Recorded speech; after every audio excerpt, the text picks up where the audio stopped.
A todos e todas, né? De antemão, gostaria de, em nome da organização, né, em nome do Tiago e do Miguel, agradecer a presença de todos e todas, a motivação que nos levou aí a organizar uma segunda jornada Ranjonas foi principalmente aí a grande procura que a primeira jornada teve, né? Eu acho que nós tivemos aí um evento de sucesso no ano passado, com muita procura, com debates muito interessantes, e mais uma vez a gente encontrou no pensamento de Ranjonas outras temáticas que ainda precisam ser debatidas, né? Temáticas que são urgentes, necessárias e cada vez mais atuais, que mostra que o pensamento de Ranjonas é um pensamento, embora passado o tempo, um pensamento atual e que precisa ser estudado, precisa ser levado em conta nas, na situação, principalmente no Brasil em que hoje, para debater com a gente esses temas, são temas muito importantes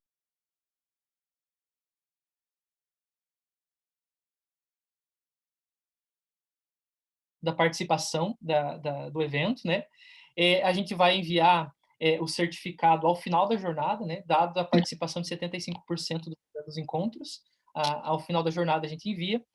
A lista de presença, que é algo que muitas pessoas perguntam, né? Às vezes é um pouco, assim, perdão, né, ter que falar isso, né? Mas é um pouco incômodo, assim, para a gente que está aí apresentando, para a gente que está conversando, as perguntas no chat, sabe? Eu acho que é um pouco, às vezes soa até um pouco indelicado com quem está apresentando, né? Então, a gente já avisa que a lista de presença vai ser disponibilizada aí ao final da fala dos apresentadores, aí no final da nossa discussão, a gente vai disponibilizar, então, a lista de presença. Os links para os encontros vão ser sempre enviados no dia do encontro, um dia antes, e também pelo menos 15 minutos antes do evento, né, de iniciarmos o evento. A pergunta se os encontros serão gravados, né, até já rolou aqui no chat essa pergunta. Sim, a gente vai gravar esses eventos, né, os encontros. Em princípio, não é para nós disponibilizarmos, né, essas gravações aí, é para a gente consultar. Isso, a disponibilização aí vai depender também da nossa conversa com quem está apresentando, também tem toda uma essas questões, mas eles estarão gravados aí para possíveis consultas no futuro. E se alguém tiver alguma dúvida, pode falar tanto comigo quanto com o Miguel e o Tiago, né? Nós três somos aí da organização. Tem o e-mail também que vocês podem Mas entrar em aqui tem, contato, eu envio no seu responder no cadastro. o e-mail que a gente mandou com o link da presença. Não sei se o Tiago e o Miguel querem falar mais alguma coisa, querem. Tem que falar do livro. Muito bem, né? Então, quando nós anunciamos aí nossa jornada lá no Instagram e a gente mandou para todo mundo, a gente disse que tinha uma novidade, né, para anunciar no nosso primeiro encontro, né? E a novidade que a gente tem para anunciar é o lançamento, né, o futuro lançamento aí que nós teremos de um livro com os textos dos professores e das professoras que vão apresentar aqui na nossa jornada, né? No ano passado, a gente teve muitas participações e muitas pessoas pediram e solicitaram, né, se teria aí como acessar os textos, porque gostaram da temática, gostaram do que foi dito e gostariam de poder acessar isso, né? E aí, pensando nisso, a gente, então, conversou com os convidados e as convidadas e nós vamos organizar, então, um livro, né? Um livro sobre essa segunda jornada Ranjonas, que vai ser uma coletânea de textos dos professores e das professoras convidados e convidadas para o nosso evento. A gente vai fazer uma pré-venda, né? Quem está organizando o livro aí somos o Tiago, o Miguel e eu. Essa organização é uma organização assim sem fins lucrativos, né? A gente está custeando os valores da publicação. Quem está um pouco por dentro sabe que esses custos hoje no Brasil são bem complicados, né? Dada a crise que as próprias editoras têm. Então, a gente está fazendo o livro, está organizando o livro, a gente vai vender ao preço de custo, né? Não é com a intenção de lucrar nada com isso, mas simplesmente de divulgar a própria pesquisa em Jonas, pesquisa aí que é extremamente, assim, é muito boa, gente, não é porque nós estamos organizando, mas os professores convidados, tanto do Brasil quanto de fora, né, que são convidados do exterior, é o melhor que a gente tem de pesquisa hoje no Brasil e fora do Brasil também. E aí, aqui a Kátia já está perguntando sobre a lista de presença, né, Kátia? A gente falou agora há pouco, né, que a lista de presença a gente vai mandar ao final da fala dos professores. E bom, continuando, então, a gente vai fazer uma pré-venda dos livros, né, justamente porque nós estamos custeando aí essa publicação.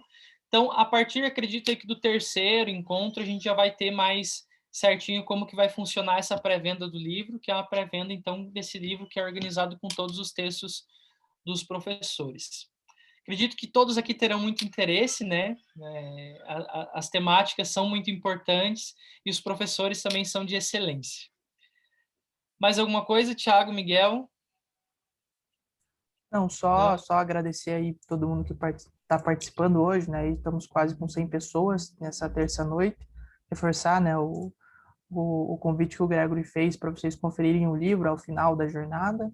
Nós vamos provavelmente lançar, né, estar disponível o livro para vocês depois do último encontro lá, mas a gente vai fazer essa pré-venda ao longo da jornada. Então vocês podem aí, em vários momentos, em vários meses, poder adquirir o livro, né? É uma novidade que a gente preparou para essa segunda jornada que está bem bacana, né? Só reforçar isso e, no mais, um bom encontro a todos nós hoje, né?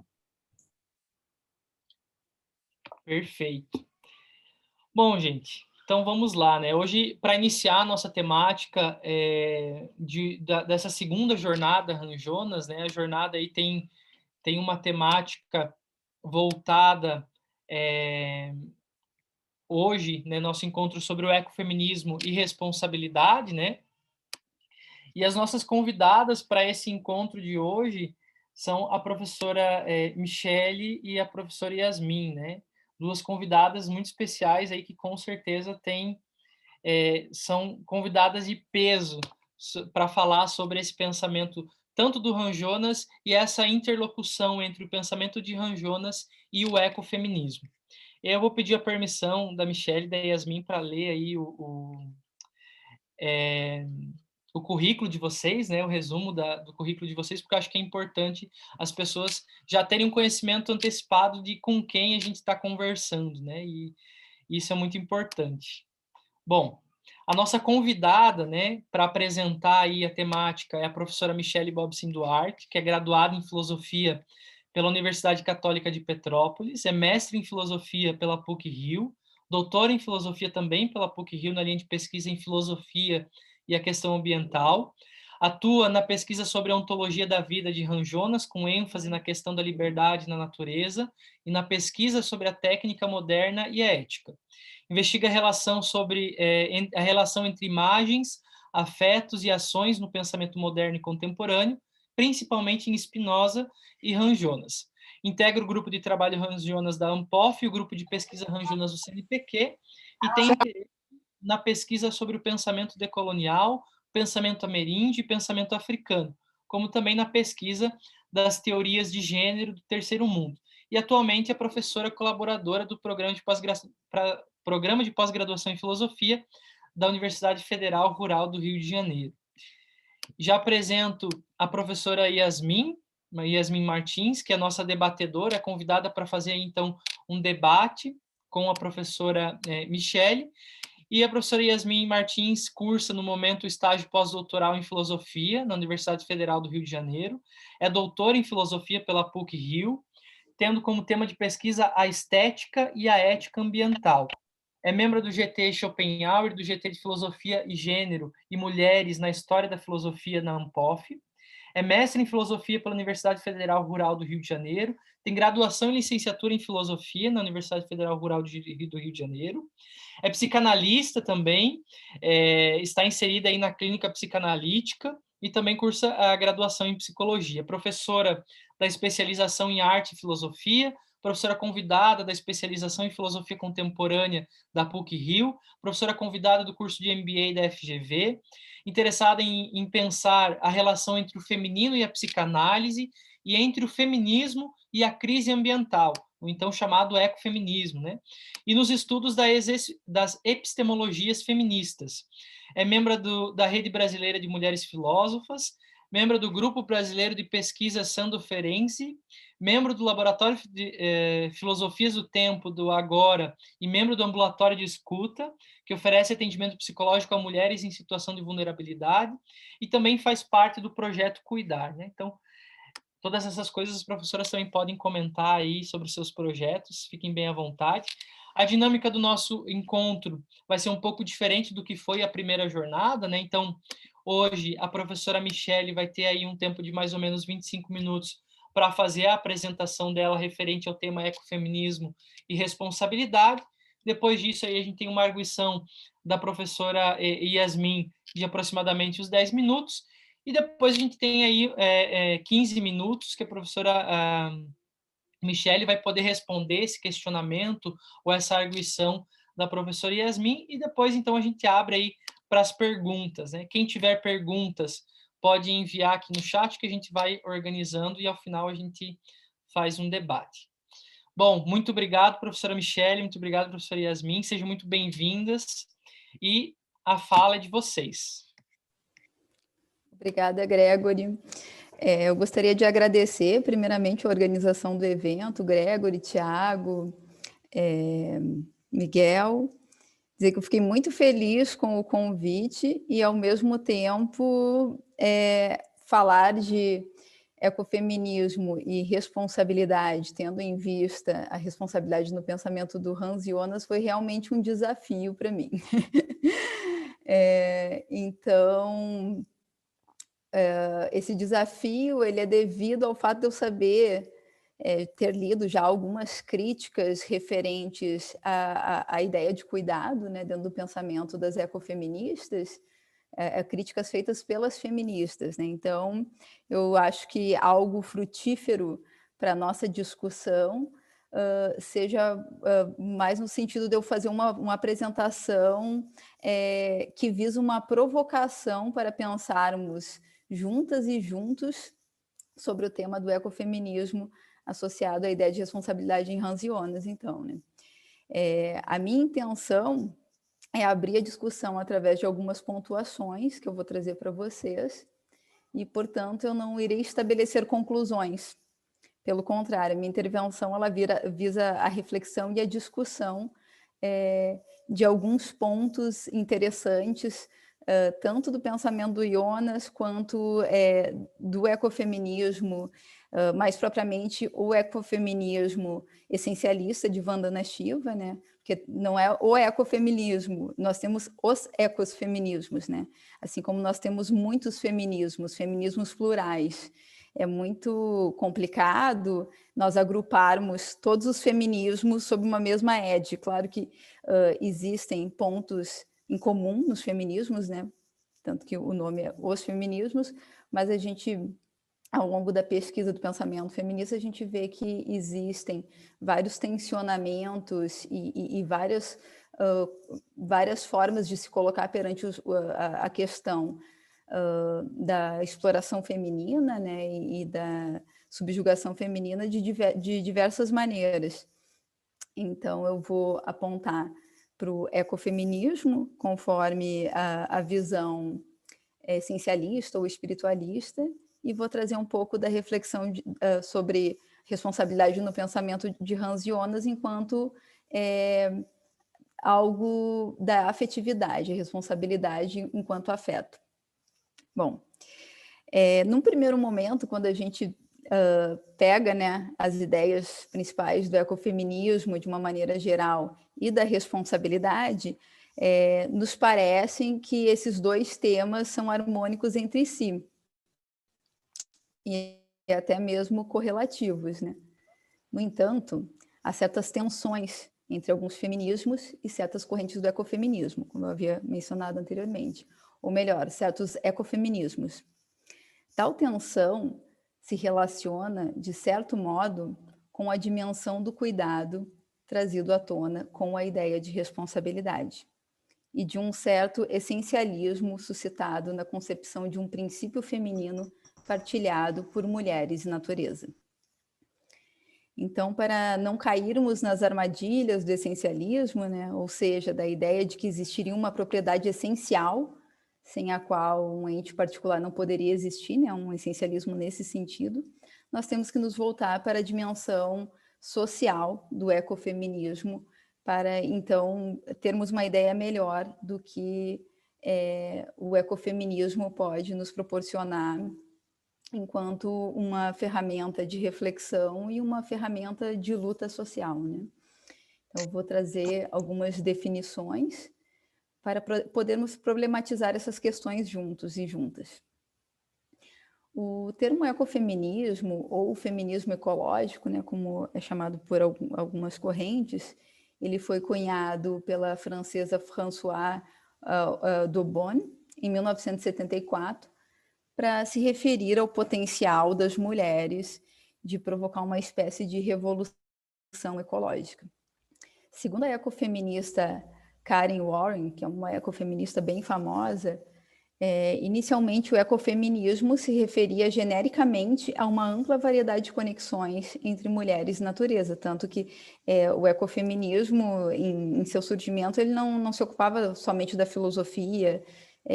As mulheres, elas, sob a égide do ecofeminismo, escreviam sobre a história, sobre literatura, enfim, sobre uma série de disciplinas acadêmicas que a gente pode colocar, então, sob a égide do ecofeminismo, assim como também o movimento social, algo que é muito importante quando a gente fala de ecofeminismo. Então, existem vários ecofeminismos, né? Mas é possível a gente agrupar certas características gerais do que vem a ser o ecofeminismo. De acordo com a Warren, um denominador comum da filosofia ecofeminista é que, primeiro, ela explora a natureza das conexões entre as dominações injustificadas das mulheres e as dominações injustificadas da natureza. Em segundo lugar, né, a filosofia ecofeminista, ela critica visões filosóficas canônicas ocidentais com tendências masculinas, né, como suposições, conceitos, afirmações, distinções, posições, teorias que são identificadas como sendo próprias do modus operandi masculino, né, e que dizem respeito às mulheres e à natureza, né. Em um terceiro ponto, que justificaria, então, né, o agrupamento de certas teorias como o ecofeminismo, é o fato de que o ecofeminismo ele visa criar alternativas e soluções para visões preconceituosas do sexo masculino. A Karen Warren, ela afirma que o feminismo ecológico ou o ecofeminismo, vou citar a Karen Warren, é a posição de que existem questões importantes, históricas, simbólicas, teóricas, entre a dominação das mulheres e a dominação da natureza não humana. As conexões conceituais entre as dominações duais das mulheres e da natureza estão localizadas em uma estrutura conceitual patriarcal, opressora, caracterizada por uma lógica de dominação. Fim de citação.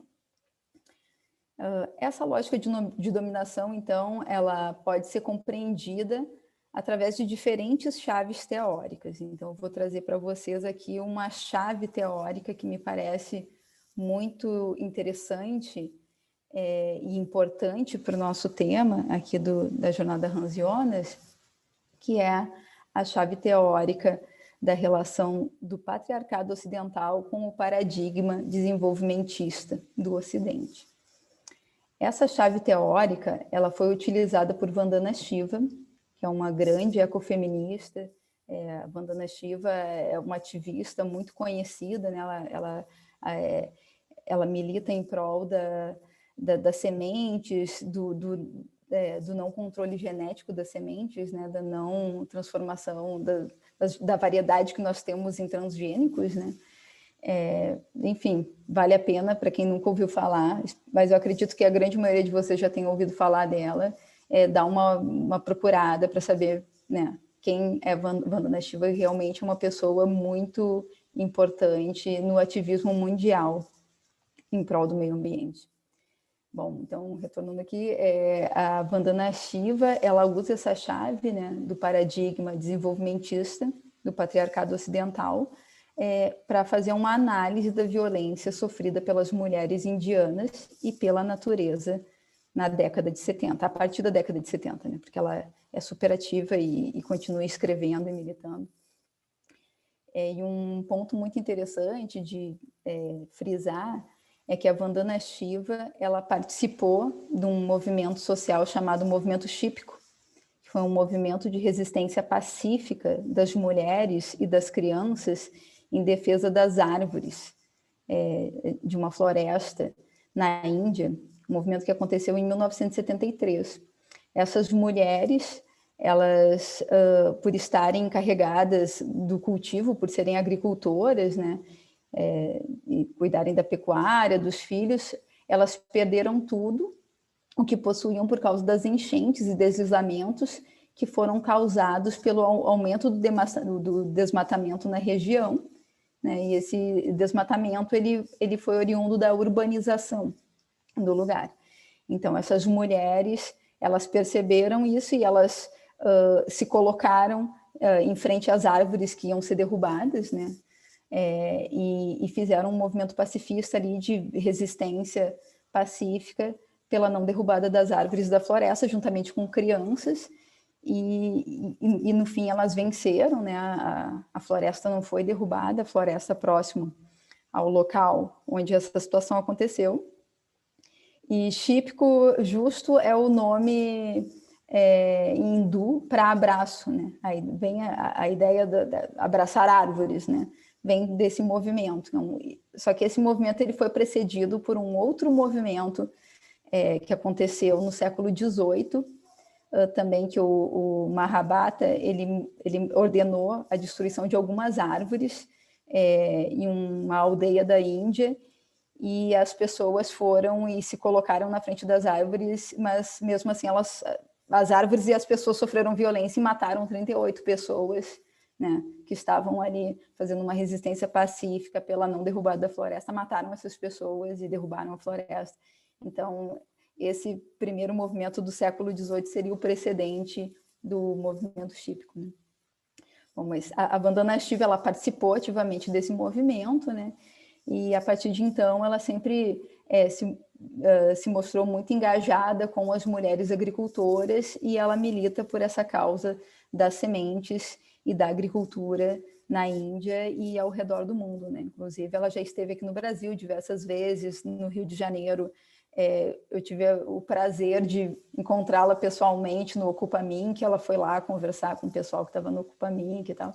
Mas enfim, voltando então para o texto aqui, segundo a Vandana Shiva, os programas de desenvolvimento que resultaram na destruição da natureza tiveram como consequência a destruição das condições de sobrevivência das mulheres, né, dessa região, devido à extinção das fontes de alimentação, água, biodiversidade.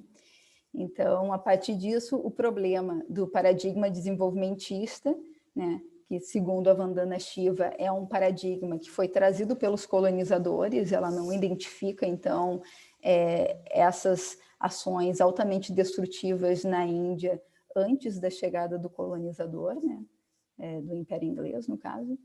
E, então, na visão dela, esse paradigma ele foi trazido pelos colonizadores, que possuem uma visão instrumentalizada da natureza, né? A visão ocidental da natureza, né? A natureza enquanto um instrumento, a natureza enquanto um objeto neutro, inerte. O domínio desse tipo de visão, a visão instrumentalizada da natureza, segundo a Vandana Shiva, despojou as mulheres do protagonismo que elas tinham na agricultura. A Vandana Shiva parte, então, dos fatos sociais, né, para pensar o ecofeminismo, mas, no entanto, ela acaba por aderir a uma visão essencialista ou espiritualista do ecofeminismo, né? E o que vem a ser isso, então, né? A Vandana Shiva ela vai argumentar que as mulheres têm uma postura diferente dos homens perante a natureza, né? As mulheres teriam, no geral, um ethos baseado na sustentabilidade, no cultivo da diversidade, no conhecimento das medicinas da natureza, enfim, uma relação muito mais profunda com a natureza, porque as mulheres compartilhariam, então, o mesmo princípio que a natureza possui, que seria o princípio do feminino. E aí a gente vê que isso é um problema, né? Eu estou trazendo isso para vocês para a gente poder conversar sobre esse ponto.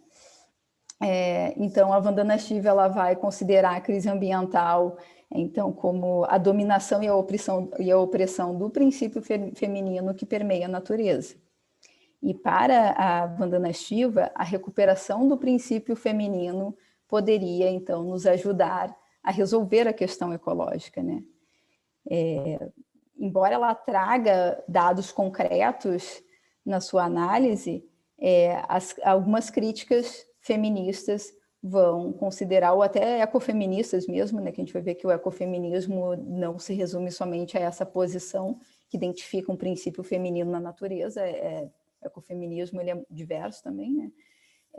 Então, a Vandana Shiva, ela foi criticada, né, por algumas feministas, que consideram a posição dela extremamente essencialista, né? Essa ligação que ela faz do princípio feminino da natureza com a mulher, e que as mulheres teriam, então, um ethos diferenciado em relação à natureza. Essas feministas estão questionando isso. Um outro ponto polêmico também do ecofeminismo da Vandana Shiva, que, abre parênteses, eu adoro a Vandana Shiva, a gente está trazendo essas questões para a gente poder realmente polemizar e conversar sobre elas, né? Eu acho que é importante o debate, né? Outro ponto polêmico, então, seria a defesa das relações tradicionais pela Vandana Shiva, né? Porque a Vandana Shiva, ela tem, enfim, o pensamento dela é voltado para um certo resgate das tradições da Índia, né? E para as feministas, muitas feministas contemporâneas, esse resgate de relações tradicionais é algo problemático, porque as relações tradicionais elas não estão isentas da opressão do feminino, né? Da opressão histórica que as mulheres sofrem, ainda mais na Índia, né? Bom, então, a colocação, né, por parte do ecofeminismo essencialista, a colocação das mulheres na posição de portadoras do princípio feminino, identificadas com a figura da mãe, da cuidadora zelosa, é criticada, crítica, né? Enfim, ela é criticada como problemática por uma boa parte das feministas. E é justamente neste ponto da identificação essencial, né, que haveria do cuidado parental, no caso da mãe, com a responsabilidade, que a gente pode, então, constatar uma tensão entre outros feminismos e o ecofeminismo essencialista. Vou trazer para vocês uma das críticas, ela traz algo muito interessante para a gente conversar depois, que é a Sherilyn McGregor. Ela é pesquisadora da relação entre a temática feminista e a temática ecológica, enfim, uma pesquisadora famosa na área, né? Ela vai argumentar que há certos riscos políticos em celebrar a associação das mulheres com o cuidado, né? O cuidado tanto como uma ética quanto como uma prática, pois isso pode resultar em uma redução da vida ético-política das mulheres ao cuidado. A gente vai ver que é uma questão muito interessante isso que ela está nos trazendo. A pesquisadora ela vai questionar, então, se o cuidado seria uma escolha sábia de metáfora em torno da qual se poderia criar um projeto político feminista para a mudança social e ecológica. A Sherilyn McGregor vai colocar a seguinte questão, vou citar a Sherilyn McGregor. Como as expectativas da sociedade de que as mulheres cuidam ou a exploração do trabalho não remunerado das mulheres sob o capitalismo podem ser desafiadas, ao mesmo tempo que a especificidade da postura das mulheres em relação ao meio ambiente é apresentada como uma resposta à crise ecológica? Essa é a questão que ela coloca, né? Porque existiria, então, uma construção social, né, uma expectativa da sociedade que, de fato, as mulheres cuidam, as mulheres, né, são as responsáveis por determinadas tarefas, enfim, né? Então, se as feministas elas estão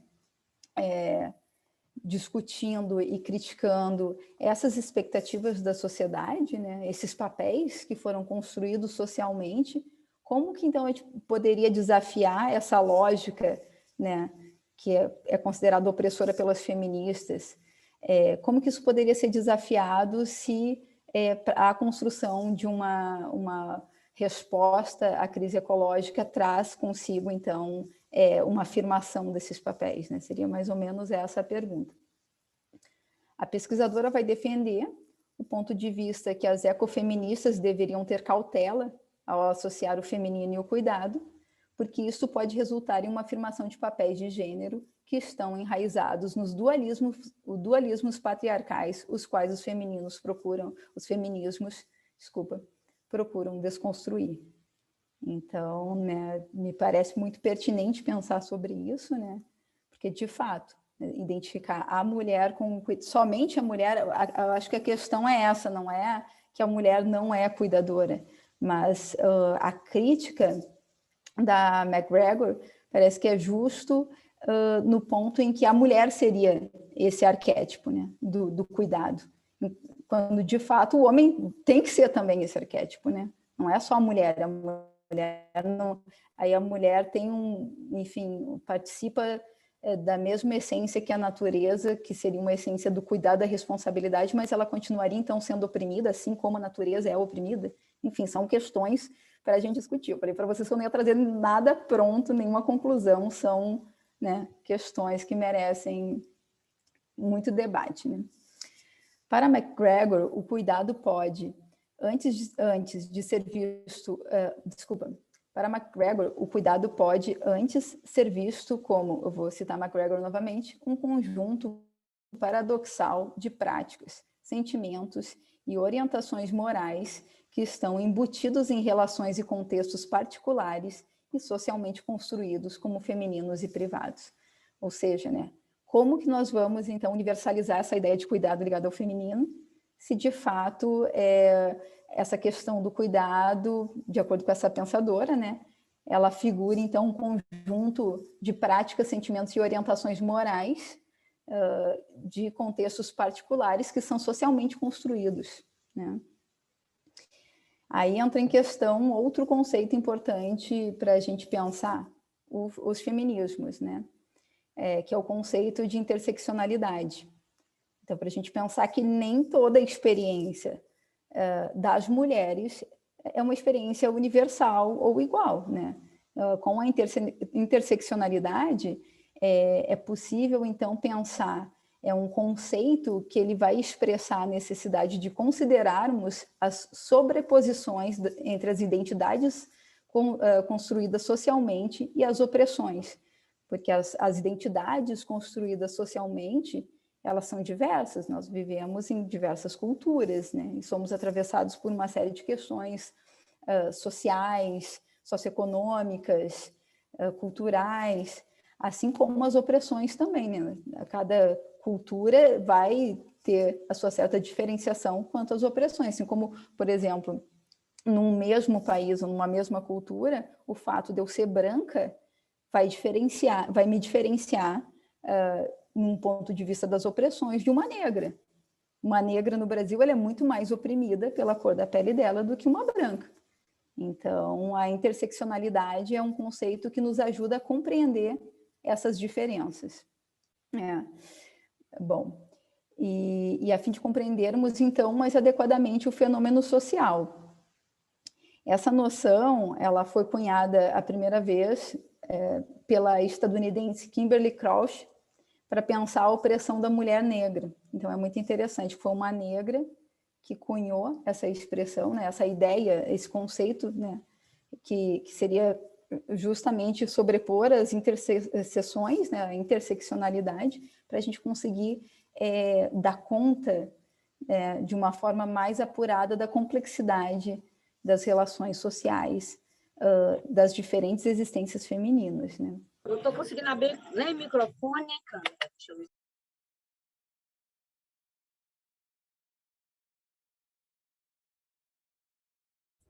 Professora,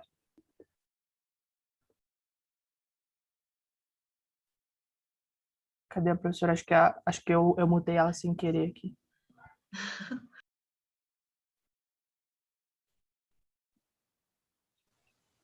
Oi, voltei. Acho que você Opa. me silenciou. Silenciamento. Sim, silenciei sem querer, peço perdão. Vou retomar aqui. Eu estava falando da interseccionalidade. Vocês ouviram essa parte? Sim. Tá. Então, voltando, né? É através desse gancho da interseccionalidade seria possível para nós compreendermos a especificidade de alguns ecofeminismos essencialistas, né, como o ecofeminismo da Vandana Shiva, pois há uma série de atravessamentos espiritualistas nas lutas das mulheres indianas pela terra e pela conservação de um modo tradicional de existência. Então, o que eu quero dizer com isso? Que a gente pode compreender esse ecossocialismo da Vandana Shiva através dessa ideia de interseccionalidade que vai nos trazer, então, uma sobreposição de várias informações de construções sociais e de opressões daquelas mulheres especificamente, né? Então, isso vai nos possibilitar entender um pouco da realidade delas, assim como também essas sobreposições de identidades sociais e opressões sofridas, como, por exemplo, pelas quebradeiras de coco de Babaçu do Maranhão, são opressões diferentes e são identidades sociais diferentes, embora todas sejam mulheres, né? Então, de certa maneira, as quebradeiras de coco de Babaçu do Maranhão, elas possuem certas afinidades com as indianas, né? Elas são mulheres que dependem da natureza, né? E têm uma ligação muito forte com a natureza e estão defendendo a natureza e lutando para conservar os seus territórios, né? Mas são totalmente duas culturas outras, né? Duas culturas diferentes.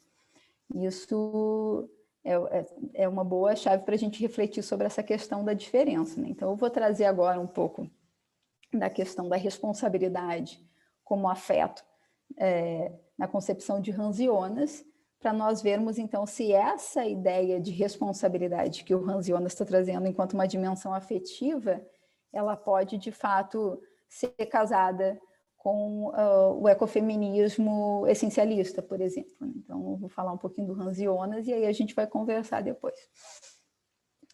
Bom, então, eu vou discutir brevemente aqui, né, como o Jonas concebe a responsabilidade enquanto dimensão afetiva. O Jonas, ele vai identificar o sentimento de responsabilidade como o elo que liga o agente ao objeto do agir ético. Vou citar Jonas. Esse sentimento, mais do que qualquer outro, é capaz de produzir em nós a disposição de apoiar a reivindicação da existência do objeto por meio da nossa ação. Fim de citação. Para Jonas, o poder do sentimento de responsabilidade possivelmente encontra-se na sua gênese, pois está enraizado no íntimo do instinto de procriação e continuidade humana, já que é um afeto espontâneo da relação parental, a qual não exige nenhuma obrigação recíproca. Vou citar Jonas mais uma vez. Essa é a única classe de comportamento inteiramente altruísta fornecida pela natureza. Fim de citação. Segundo Jonas, essa é a origem genuína da responsabilidade. E aqui se encontra o arquétipo de todo agir responsável, que, por sorte, não necessita deduzir qualquer princípio, mas que a natureza plantou solidamente em nós. Fim de citação. Então, a gente já pode ver que a concepção de responsabilidade no pensamento do Jonas enquanto afeto, ela nos parece que tem uma dimensão essencialista, né? Então, continuando o texto, mesmo que haja uma diferença entre o dever para com os filhos e para o dever em relação às gerações futuras, o agir responsável por meio de ações que devem visar a existência das gerações futuras deve ser executado independentemente da existência de descendentes do agente entre os futuros humanos. Não podemos deixar de observar que, para o autor, embora o afeto de responsabilidade seja até mesmo a pré-condição da moral, a responsabilidade necessariamente exige um objeto para não se tornar mera formalidade, incapaz de arcar com o princípio da ética. Vou citar o Jonas mais uma vez, ele vai falar: o sentimento que caracteriza a responsabilidade, não importa se pressentimento ou reação posterior, é de fato moral, mas em sua formalidade pura não é capaz de fornecer o princípio efetivo para a teoria ética, que, em primeira e última instância, tem a ver com a apresentação, reconhecimento e motivação de finalidades positivas para o bono humano. Da inspiração desses fins, do efeito do bem sobre o sentimento, pode brotar a disposição para assumir uma responsabilidade.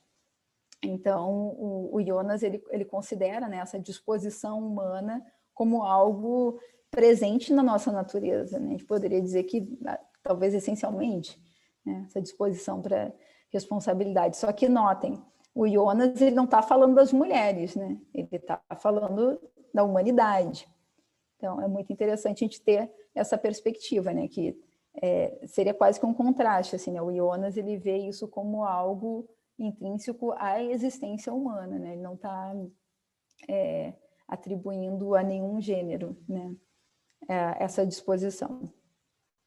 Então, dessa maneira, apenas ser responsável sem ter em vista um objeto próprio não garante a efetividade da ação, ou seja, você tem que ter um objeto pelo qual você se sente responsável, né, um objeto que reivindica, né, o sentimento de responsabilidade.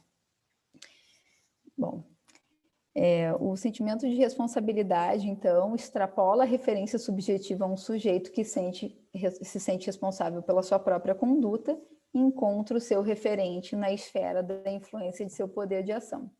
Na medida que, eu vou citar Jonas, ao meu poder, ele, o referente, contrapõe o seu direito de existir como é ou poderia ser, e com a vontade moral ele submete o meu poder. O objeto se torna meu, pois o poder é meu e tem um nexo causal com este objeto.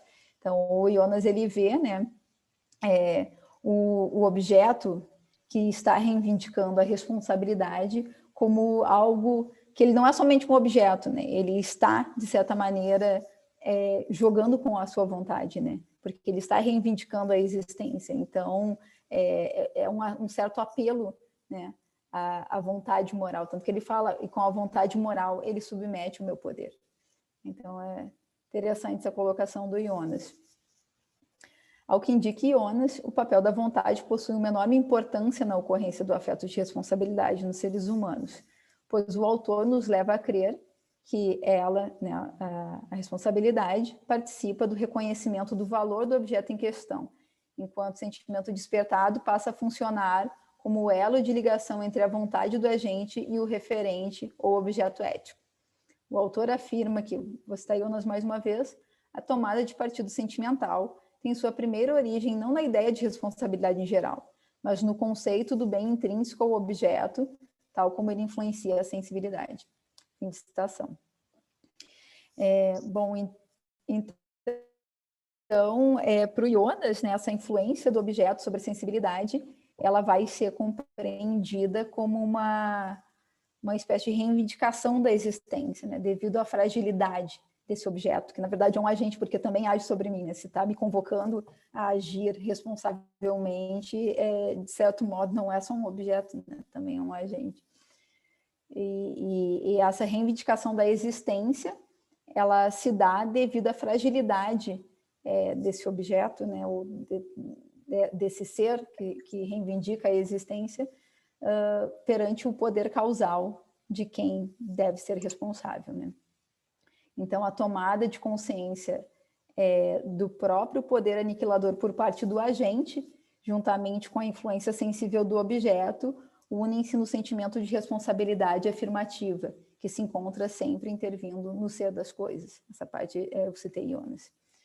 Então, para concluir, né, fazendo a ligação das duas coisas, né, embora o Jonas ele considere a gênese do sentimento de responsabilidade, embora Jonas considere que a gênese do sentimento de responsabilidade esteja enraizada no íntimo do instinto de procriação e continuidade humana, né, já que é um dos arquétipos da responsabilidade, a relação parental, o filósofo nos possibilita compreender a possibilidade por uma outra esfera que seria, então, essa esfera do apelo do ser, né, ou do objeto em questão, a nossa responsabilidade, né? Então, esse ser, né, pelo qual nós devemos ter uma conduta responsável, de certa maneira, ele apela, né, para o Jonas, esse ser apela para a nossa responsabilidade, e, de certa forma, não é só um objeto, então, porque se ele está agindo sobre a minha vontade, ele também é agente, né?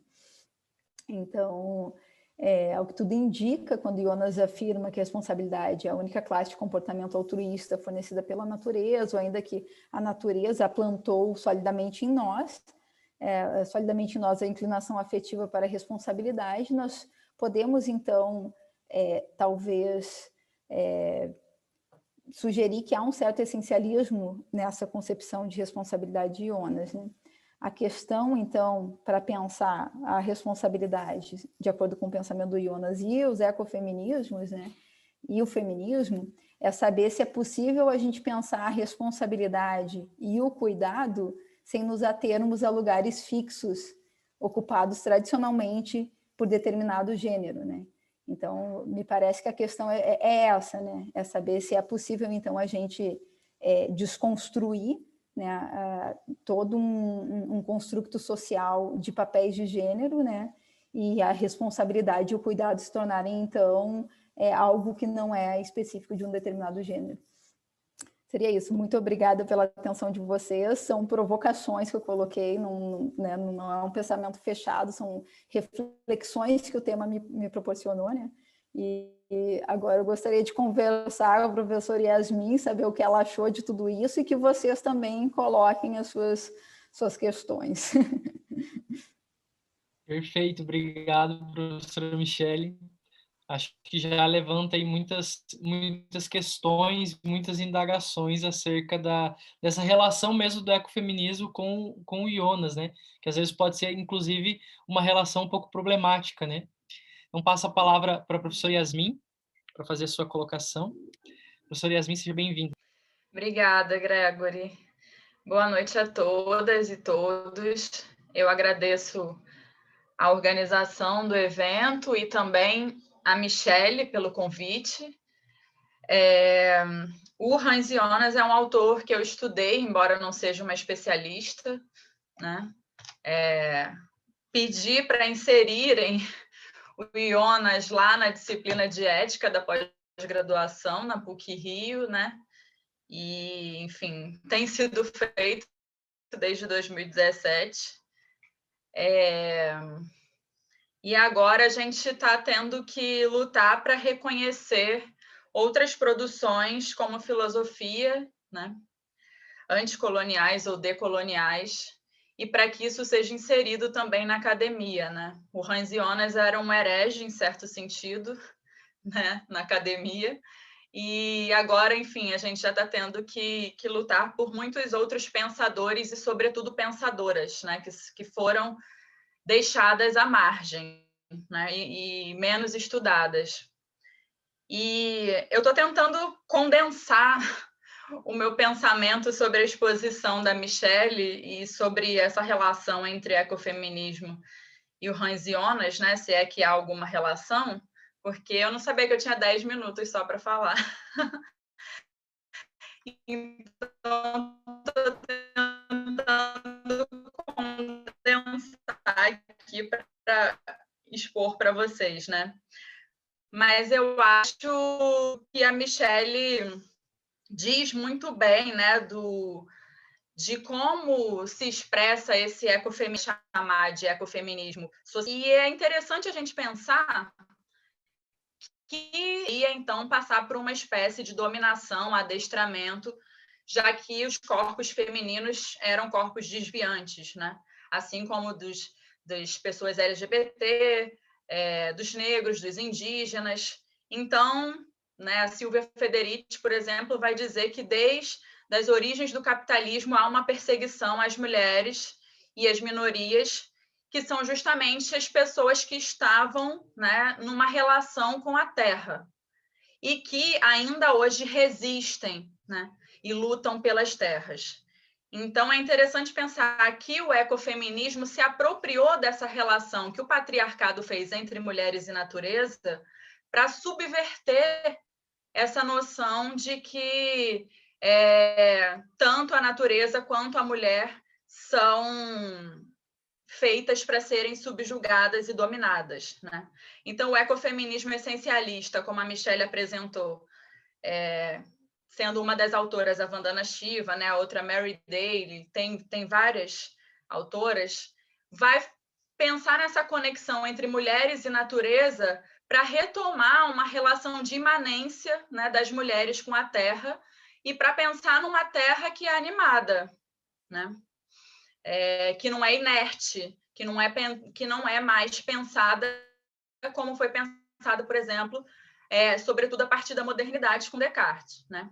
Então, o ecofeminismo vai ser especialmente crítico a esses dualismos modernos que separam natureza e cultura, e por aí vai, né? E se apropria, então, dessa relação pejorativa entre mulheres e naturezas para pensar numa relação de afetividade entre as mulheres e os seres da natureza, né? Os animais não humanos.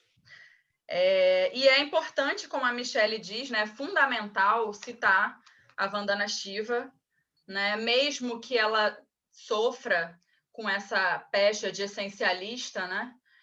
Porque é a Vandana Shiva que nomeia esses processos de uniformização, tanto da agricultura quanto da silvicultura, e os processos de uniformização do saber de monoculturas da mente. Então, ela é uma autora extremamente importante para pensar a diversidade e o direito das espécies e a diversidade das sementes, né? Contra as plantations, que foram condição de possibilidade para a expansão colonial, né? Que se aproveitou, que trouxe espécies invasoras, né? Fez com que houvesse uma produção que não diz respeito a um ciclo natural da terra, né? Que não respeitava o tempo das plantas, das sementes, e que escravizou pessoas para trabalharem nessas plantações, né? E hoje em dia a gente tem aí o agronegócio.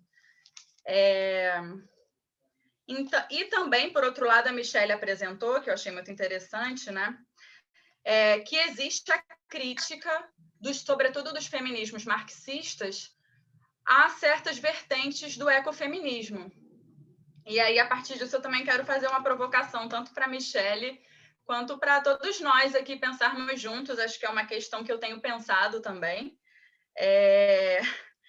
Né, assim, mas, enfim... Vou pensar um pouco mais no ecofeminismo social, né, como a Michelle apresentou, que já vai trazer outras questões, né? Por exemplo, de como as mulheres se tornam referenciais ausentes, assim como os animais, que não são chamados por seus nomes, mas são chamados de carne. Como há uma relação entre expropriação e cercamento de terras com o cercamento dos corpos femininos. E são esses ecofeminismos sociais que têm lutado aí, né, junto com o MST, por exemplo, pelo banco de sementes, para manter a diversidade e a qualidade das sementes, né? É esse ecofeminismo que tem lutado pela agrofloresta e contra, né, esse chamado holocausto animal, então, portanto, pelos direitos animais. E aí, quando as feministas marxistas, algumas delas, criticam o ecofeminismo por seu aspecto essencialista, né? E a Vandana Shiva sofre muitas críticas nesse sentido, eu acho, a provocação que eu faço é a seguinte: será que a gente não pode pensar, né, como a Stan Getz, numa certa reativação do animismo e da relação mágica que as mulheres do ecofeminismo essencialista estabelecem com a Terra, entendendo que a Terra é um ser que, de alguma forma, é animado e também reage e responde, que é o que nós estamos vendo agora no Antropoceno, né? E, inclusive com a pandemia da Covid-19. Então, assim, a minha provocação vai no sentido de pensar, será que é interessante pensar, né, de um lado patriarcal, né, numa certa num certo silenciamento dessa magia, dessa relação entre feminilidade e relação com a terra, né? E até tentar nos livrarmos um pouco dessa figura das bruxas, das mulheres que tinham os saberes tradicionais e têm ainda hoje, né? E medicinais. Ou será que a Estanguet está certa e a gente precisa realmente reativar um certo animismo para resistir, né? Para conseguir ter outros agenciamentos com a terra, numa relação de mais diplomática, né? Que é o que o Bruno Latour vai propor. Então, essa é a primeira provocação que eu deixo para a Michele, para vocês, né?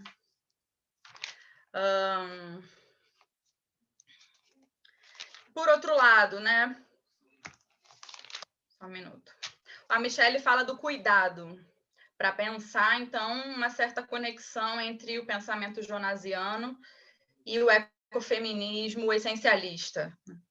Aí a questão que eu coloco é a seguinte: o ecofeminismo, quando pensa numa ética do cuidado, como a Karen Warren, por exemplo, que é do ecofeminismo social, pensa numa espécie de quilt ecofeminista, né? Que nem tem muita tradução para isso, mas é uma espécie de tecido, né? De colcha, onde todas as partes estão conectadas. E aí, sim, a questão da interseccionalidade citada pela Michele é extremamente importante, mas também pensar nesses agenciamentos, né? Nessas relações que vão nos proporcionar resistir frente a esses ataques e a essa crise ambiental que nós estamos vivenciando, né?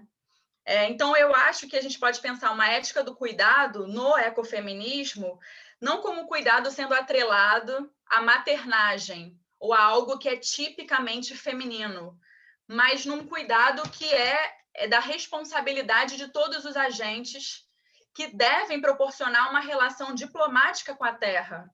Porque se as espécies começarem... E eu acho que o Jonas estava preocupado com isso, embora ele não tenha chegado em formulações feministas, a gente sabe disso, né?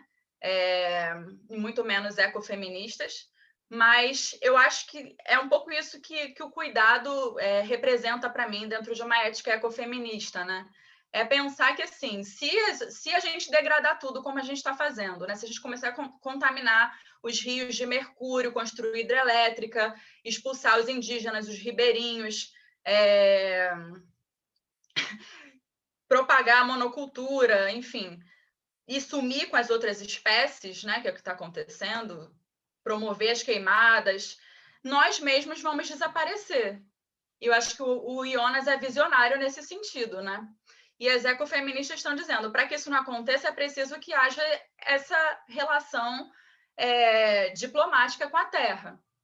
Mas será que essa relação diplomática é possível se a gente matar toda e qualquer possibilidade de magia, que é chamada de essencialismo? Então, essa é a questão que eu deixo aqui, né? Porque aí parece que a gente volta para uma ideia de uma terra inerte, que, tal como as mulheres, é fornecedora inesgotável de recursos, de alimentos, né? Então, como pensar numa soberania alimentar em uma sociedade com uma equidade de gênero mais justa, com justiça social, matando completamente o essencialismo, né? E pensando em uma ética voltada somente para um racionalismo que não passa pelos afetos, né? Então, essas são as questões que eu deixo para a gente ir pensando. Enfim, são várias, né? Mas são essas duas.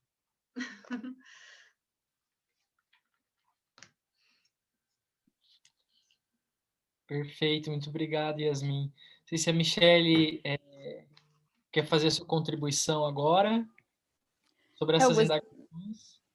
Eu gostaria de parabenizar a Yasmin por ligar os pontos, né? Foi algo...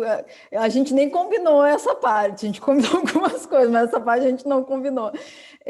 Em cima da minha reflexão, ela conseguiu juntar de uma maneira muito sagaz, né?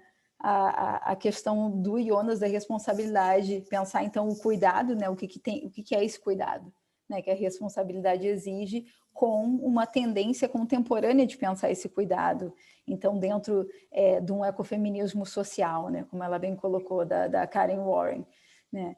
Então, esse cuidado, ele não vai, então, ficar atrelado somente à figura tradicional da mulher, à maternagem, né, à maternidade, mas sim algo que possa ser mais potente contemporaneamente, né?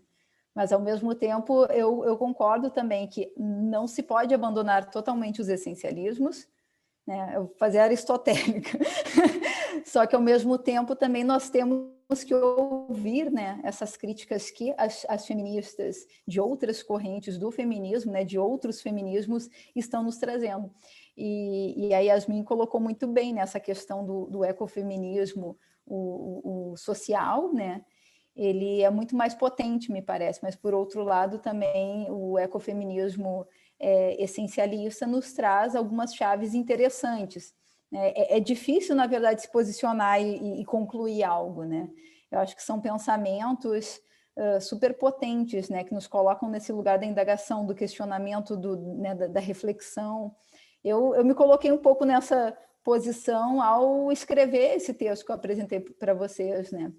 E a pensar também o lugar do Jonas nisso, como que, né, a gente vai pegar, então, um escritor alemão que nasceu no início do século XX e colocar em diálogo, né, com tendências tão contemporâneas do pensamento. Parece algo super difícil, mas eu acho que existem muitos atravessamentos interessantes, né, nesse diálogo, porque, de fato, o Jonas, ele antecipou várias coisas e com certeza, se ele estivesse vivo, eu acho que ele ia estar fechado com as manas, assim, nessa questão. Não seria um problema, né? Eu acho que seria algo colaborativo, assim, embora o ecofeminismo e os feminismos tenham suas pautas ligadas à liberação das mulheres e dos outros seres naturais, né? Enfim, porque a gente vive numa sociedade patriarcal, opressora, me parece que o Jonas é um dos, né, dos homens, né, era uma figura masculina que estaria, então, do lado de quem está defendendo essas pautas. Maravilha. Professora Michele, professora Yasmin, a gente tem algumas perguntas, né? Tem uma aqui no chat, depois tem alguns que já pediram aqui para falar. Eu vou fazer essa pergunta que está no chat, e aí depois a gente abre aí para as intervenções, né? O Brender, ele fez uma pergunta, aqui está direcionada para a professora Michele, mas eu acredito que tanto a Michele quanto a Yasmin possam contribuir com a resposta. Ele diz assim: com base no que está sendo apresentado, quais as conquistas obtidas pelo movimento ecofeminista no século XXI? Digo em relação à política ecológica, quais as mudanças obtidas por esse movimento? Eu vou responder brevemente, depois eu gostaria de passar para a Yasmin, porque eu acho que ela pode fazer uma contribuição muito importante. Eu acho que, de fato, pegando a figura da Vandana Shiva, né, não é nem conquista, é resistência. Né? Se a gente pegar o fato da tentativa da Monsanto de patentear sementes em vários lugares do mundo, né? E na Índia, isso aconteceu de forma bem forte. E a Vandana Shiva é uma das ativistas mundiais mais representativas contra esse movimento. Imagina você patentear sementes. É uma coisa muito absurda. E a Monsanto está fazendo esse movimento e já conseguiu fazer, né, a patente de algumas sementes. Então, Brender, é difícil a gente pontuar vitórias, a gente está na resistência para que a coisa não deteriore cada vez mais. Eu gostaria que a Yasmin comentasse também, mas é a visão que eu tenho, né? Eu acho que cada ato que conserva já é alguma vitória, né?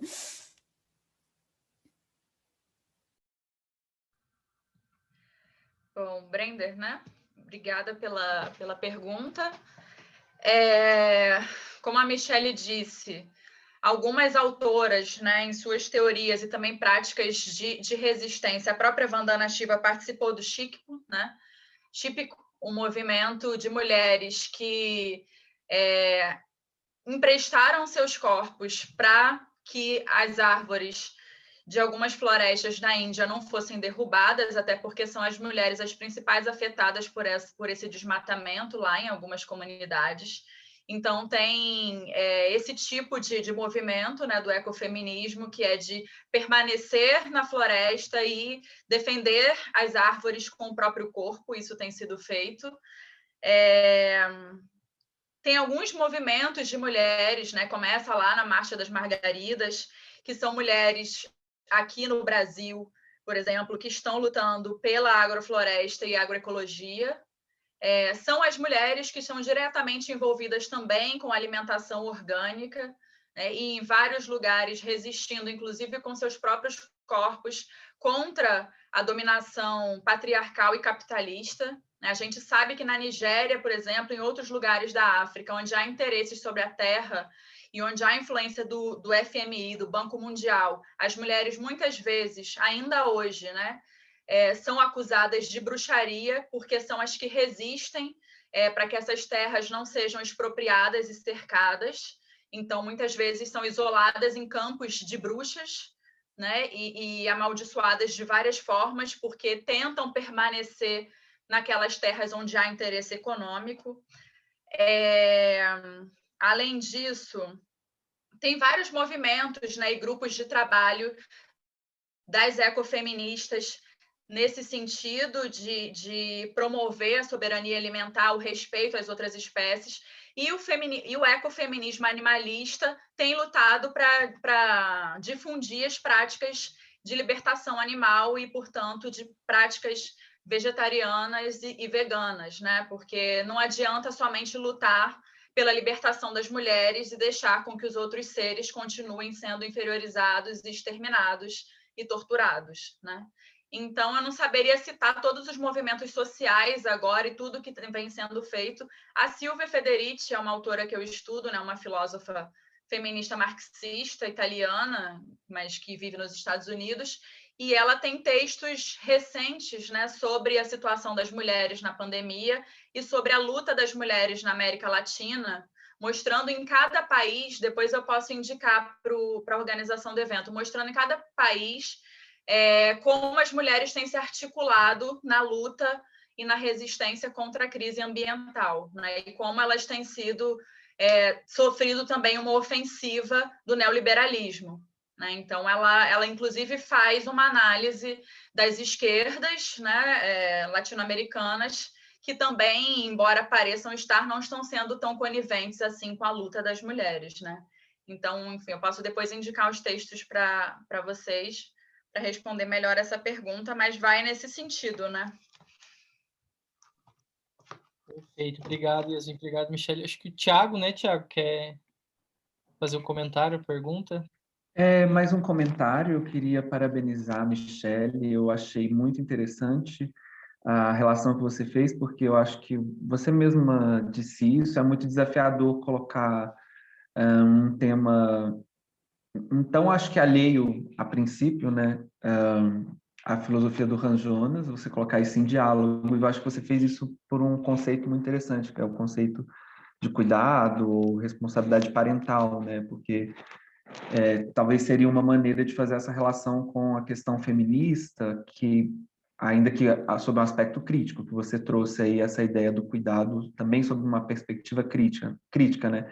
Que é essa ideia da parentalidade, da responsabilidade parental, que bom, hoje muitos discursos tomam essa ideia de maternidade como signo do cuidado, enfim, e tem vários problemas em torno disso, né? Várias críticas em torno disso. Então, achei muito interessante, muito desafiador. Claro que não é uma relação óbvia, né? Não é óbvio assim, existe um ecofeminismo possível dentro da filosofia do Jonas. Isso não é óbvio, né? Uma leitura que você fez, eu achei muito, muito criativo mesmo, muito interessante. E até um caminho de pesquisa possível, né, de pensar esse conceito e relacioná-lo para além. E eu estava pensando também num conceito que o Gelson trabalhou naquele evento, que é o conceito de ecopornografia, que se aproxima muito.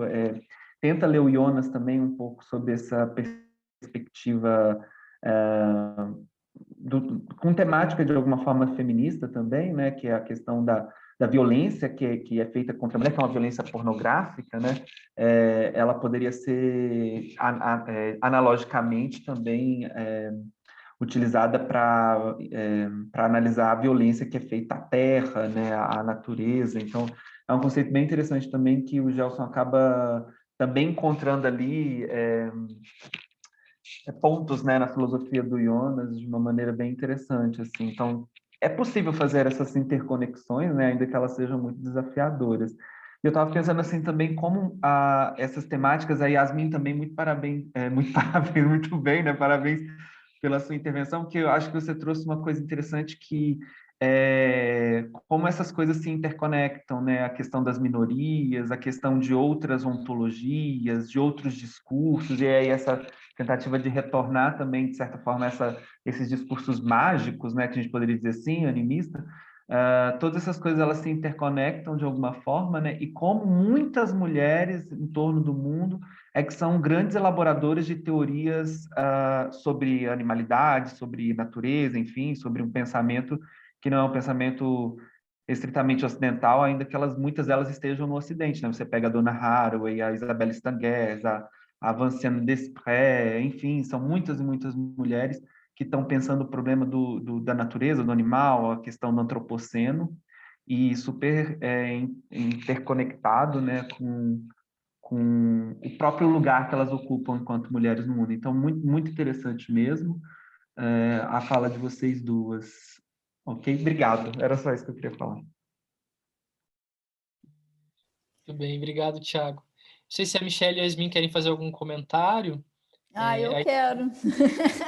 Eu gostei muito do resgate que o Thiago fez da ideia de ecopornografia. Inclusive, eu vou passar esse livro para Yasmin, que é o livro escrito pelo Thiago, pelo Gelson e pela Nathalie, que é uma colega nossa belga. E aí são 3 ensaios nesse livro, né? E o Gelson, no ensaio dele, ele traz esse conceito da ecopornografia, né? E tem uma referência aí também à questão da violência ao feminino, né? Da pornografia e a natureza, então, como sendo desnudada de uma maneira pornográfica, violenta. É bem interessante para pensar, né? E ele faz essas relações com o pensamento do Jonas, e de fato, assim, eu só gostaria de dizer que o pensamento do Jonas, ele é um pensamento muito potente, né? A gente consegue, por estar nessa temática da questão ambiental, nós conseguimos fazer pontes e conexões, às vezes inusitadas, né? Mas que são frutíferas, e me parece que isso que é o interessante da filosofia, né? A potencialidade que certos conceitos, certos pensamentos, até mesmo as tensões, né? Eu trouxe um aspecto de tensão, né, do pensamento do Jonas hoje, mas um aspecto que ele tensiona, mas ele nos coloca para refletir, para criar, para, né, pensar coisas diferentes, né? Então, eu acho isso interessante, assim, gostaria de parabenizar mais uma vez vocês pela iniciativa e por ter colocado esse desafio para nós, né, Yasmin?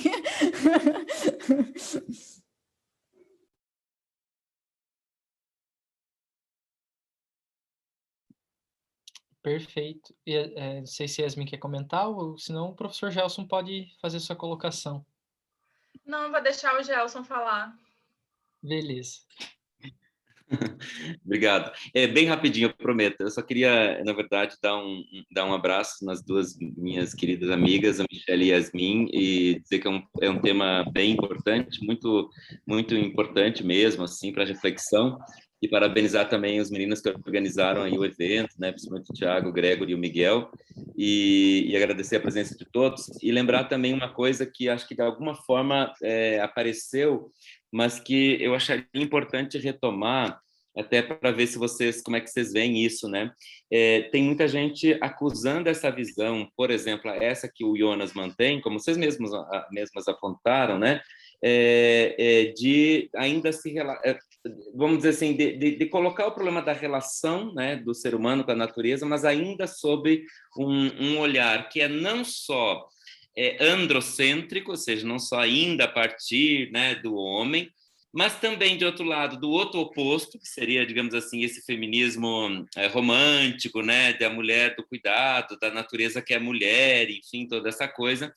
e de alguma forma deixando de lado o problema precisamente da relação. Ou seja, quando vocês trataram até do meu texto aí do ecofeminismo, da ecopornografia, o problema desse negócio da ecopornografia é como a minha relação com a natureza é uma relação que de alguma forma ainda se dá pela via da procriação. Certo? E é por isso que cabe a metáfora da mulher que procria e do sexo que só se usa para procriação e essa coisa romântica que parece muito bonita mesmo, mas que, como vocês mesmas mostraram, é muito problemática, porque mantém ainda justamente a mulher no lugar, tanto quanto a natureza, no lugar que é de exploração. Existe uma escritora norte-americana chamada Greta Garden, não sei se vocês já ouviram falar, ela acusa esta visão, inclusive, de uma visão, que eu acho que pode ser uma saída, heterossexualizada de tratar a natureza. Então, ela diz que, seja do ponto de vista feminino, seja do ponto de vista masculino, ainda é uma visão heterossexualizada, entende? E ela propõe, então, ela e outras pessoas, o que eles chamam de ecofeminismo queer, né? Que seria vamos dizer, uma derivação desse ecofeminismo. E a Greta Garden, de maneira especial, fala de uma história de relação entre os seres humanos e deles com a natureza, que ela chama de erotofobia, né? Ou seja, existe aqui um medo do que é erótico. E quem lá leu o meu texto, desse texto, já se referiram, lembram que eu fiz uma sugestão de que, ao invés da pornografia, a saída seria o erotismo que, de alguma forma, recupera um tipo de relação que não é mais do ponto de vista da produção de nada, entende? A gente se relaciona não para produzir nada, não para tirar nada daí, não para fazer filho, em outras palavras, mas justamente pelo próprio benefício do erótico, pelo próprio benefício da relação. Então, um olhar erotizado seria, neste caso, um olhar que poderia incluir, inclusive, o tipo de relação homoafetiva que é reivindicada pelo ecofeminismo queer. Então, essa relação homoafetiva, que não precisa produzir nada, poderia encontrar aí uma certa radicalidade, entendeu? No fato de que não é produção, não é reprodução, mas simplesmente a liberação de uma energia erótica, digamos assim, capaz daí sim de abrir o ser humano para uma nova relação com o planeta, com a Terra, que é a relação de cuidado, de proteção amorosa, sem nenhum interesse de domínio, porque não há nenhum interesse de reprodução. Então, é quase que a raiz do ecofeminismo, então, estaria na compreensão de que os vários sistemas de opressão, eles se reforçam mutuamente, que o único jeito de sair disso seria através do erotismo, né? Enfim, só para fazer um comentário mesmo, e não sei se vocês têm alguma coisa para dizer sobre esse ecofeminismo queer e como é que vocês veem essa relação. Me pareceu uma coisa interessante para a gente pensar essas relações novas com a natureza. Obrigado, gente. Eu adorei a sua fala. A Greta Garden é impressionante, assim, eu acho muito interessante essa teoria do de pensar, né, a coisa do ecofeminismo queer e justo, né? A gente vive numa relação reprodutiva de produção, de produzir, né, coisas. E acho que o tema do erotismo, né, como você muito bem colocou no seu texto, da ecopornografia, e que a gente encontra também no pensamento do Jonas, né, essa ideia do erótico enquanto o criador, né, não seria, então, algo, uma informação, mas sim um erotismo imanente que, enfim, faria, não é nem criação a palavra, seria do movimento das coisas, né. Eu achei super interessante, assim, acho que a sua fala complementou o que nós havíamos pontuado, e é muito interessante a gente ter essa chave para pensar a nossa relação com as coisas, né? Porque a gente não precisa produzir, né, o que de fato, a relação, né, o cuidado da relação enquanto algo que acontece bom e de qualidade, que é o que, né, estaria em pauta, né, se a gente pegar essa perspectiva do ecofeminismo queer, né, da Greta Garden, que é super interessante. Obrigada por trazer essa referência.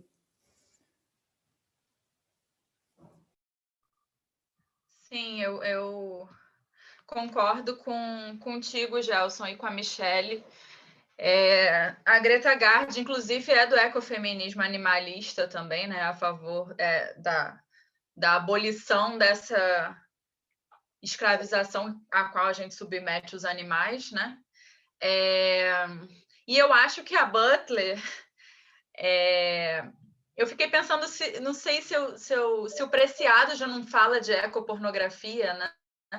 Eu acho que está no Preciado também, não sei se você pensou isso quando escreveu o texto, mas... sabe quem usa esse termo, não nesse patamar, nesse local, digamos, da ecologia, sob outro patamar, mas é o Byung-Chul Han, que trabalha com isso justamente no livro Agonia do Eros, né? Um pouco de lá tem inspiração. É verdade, lembrei agora. Mas sobre a Greta, né? E essa reativação do erotismo, já que a gente estava falando em reativação do animismo, né? Eu acho que a Butler, quando pensa, né, a teoria queer, ela faz provocações importantes para o feminismo, né? E para a própria noção de identidade de gênero. Então, eu gosto de pensar como a Butler, né, nessas performances, né? Nessa performatividade de gênero, né? E não em identidades de gênero. E pensar em todos nós como atores, né? Que podem performar determinado papel em algum momento, e outros papéis possíveis também, né? Eu acho que o ecofeminismo se apropria da teoria queer, né, para pensar, para fazer também essa crítica dentro do próprio ecofeminismo, né? E pensar em relações eróticas possíveis, não binárias, não heterossexualizadas, né? E parece que sem essa reativação de uma nova erótica, porque me parece que o grande desafio frente à crise ambiental é criar, né, caminhos possíveis que não estão dados, porque o que está dado é completamente trágico, é um cenário alarmante, né? Então, acho que pensar numa reativação da erótica ou em novas eróticas é o que nos leva a uma ética do cuidado, né? Eu acho que sem isso não é possível falar em cuidado. E quando você fala das críticas que o Jonas sofre, né?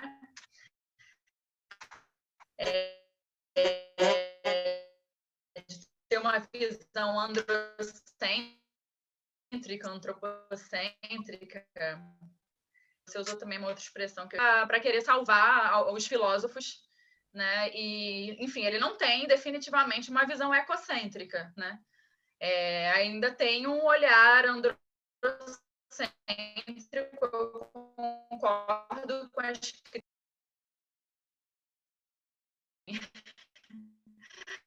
eu estou acostumada a não salvar os autores que a gente gosta. É esgarçar os conceitos jonasianos para pensar além deles, né? Com eles e além deles. E fazer também as críticas que devem ser feitas. Né? Lindo, amei.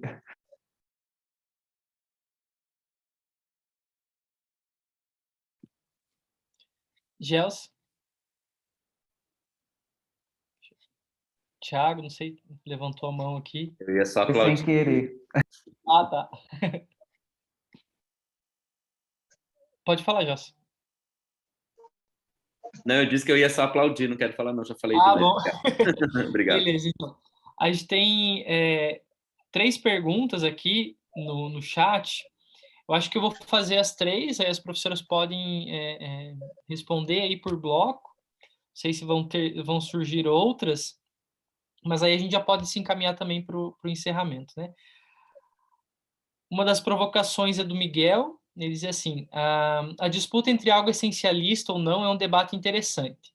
Levando em consideração, para debater um pouco, a historicidade da existência de cada ser tão diversa, distinta e única, não seria um argumento forte contrário a uma posição essencialista do afeto e do cuidado? Ou melhor, em que medida a historicidade da existência limita a essencialidade do cuidado? Essa é a primeira.